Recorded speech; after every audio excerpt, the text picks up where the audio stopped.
My name is Rachel Haskell, and I'm a member of one of the, I suppose, community groups. Perhaps rather Freudian slip, Colonel, when you listed all the organizations that you consulted, and I must have been a dozen or 15, and then you said, and even community groups. I think that's perhaps the way a lot of us feel. I know you don't feel that way. That's the way we feel many times. So I have a rather broad, sweeping, if you want to call it question or observation. The lingering feeling that we ordinary citizens have is that we're going to be left holding the bag. When the Army moves out, there's going to be a tremendous price to be paid, hardly, for cleaning up, because the cleanup is so monumental that the Army will have been gone. And we taxpayers of California are here, and we're going to pay for that cleanup. Now, I've had the privilege of riding with some Army people and other people around that vast area. Where's that map? That great big lump down to the bottom, those thousands of acres. I have ridden around in that park. And it would boggle your mind. Those of you who are used to it, I guess, don't get boggled, but I was for the size Still of get it. boggled. And the enormity of cleaning that mess up. We were with some Army people because they were retired who said they used to have squadrons or whatever they're called, who fired at each other so much that one side would have to go back and hide because the other shells were falling all over. They knew it was the other side. All these, they're all lying out there. I guess I don't know how many you've taken out. Now the fences were down. Children were playing in there. There had been signs, but the signs had been taken for souvenirs. In many cases, they told me, by the road crews that came through there to do some work on the roads, took them and put them in their family rooms. Major peak out. I'm digressing too much. I know you had problems, but the condition was deplorable. People were driving four-wheel drives in there. They had a little racetrack set up in a place that plainly said, danger, ordinance, keep out. It was a public playground. Now, I don't know how much of that you're even capable of cleaning up in the time frame. Maybe you do. But it is a monumental job. And then I go to one little specific thing for the Chancellor, if I may. And then I'll shut up. One of the small parts of this vast endeavor is a strawberry field. Is it 200 acres? Am I wrong? Or how many acres? If it's, I understand is raising it. Well, we don't have a strawberry field yet. But isn't there land for that? It's supposed to be. We're negotiating. Well, what I'm going to say right out front and very strong is that a number of us feel very strongly about methyl bromide, and I don't care about Senator Mello's bill that he just put through. It is an affront to the whole world that we in this beautiful garden spot of the world are going to continue to destroy the very ozone. You were a man of science, you know that. I don't have to belabor that. I would like you to use those 200 acres or whatever they are as an experimental thing to show the farmers here we can raise strawberries without polluting the universe. Okay? And maybe we respond immediately to that. Professor Gill, would you like to say something about it? As everyone has said, one of the objectives of the university's involvement at Fort Ord is to be engaged in the industry of the region. From the Sentinel, I would say another way in which this is of interest to Santa Cruz County is that in trying to identify all of those market areas, it's trying to market the region.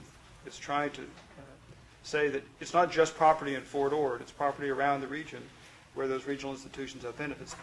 One of those is obviously agriculture, and one of those kinds of research involves strawberries. And one of those kinds of research involving strawberries is the way in which agriculture impacts the environment. Now, one way that could be done is to see whether strawberries can be grown without methyl bromide.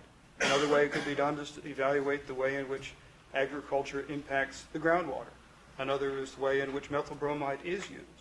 Any range of research topics that affect regional agriculture are the kinds of reasons why we would seek an agricultural interim use of university property. So it's possible, in fact, that We one... know what methyl bromide does. We don't have to research it. No, actually, for example, whether the effect of methyl bromide on ozone, stratospheric ozone. Is that still a question in your mind? Yes. I didn't think it was in the whole world. So before we even became engaged in that, we talked with those people whose science was involved in evaluating the effect on ozone and found out that there is need for a lot of research at a commercial scale with agriculture to find out how, in fact, methyl bromide is used. How about It would- using methyl bromide until the research is done? So there are lots of ways in which that we are trying to explore how that property could be used. One of them would be to explore commercial scale alternatives too. One way is to explore commercial scale ways to reduce release of, so that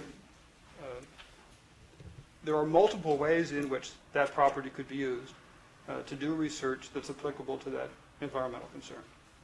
Well, it seems to me there was a period of time within which this was supposed to already have been determined, and that time has now been extended.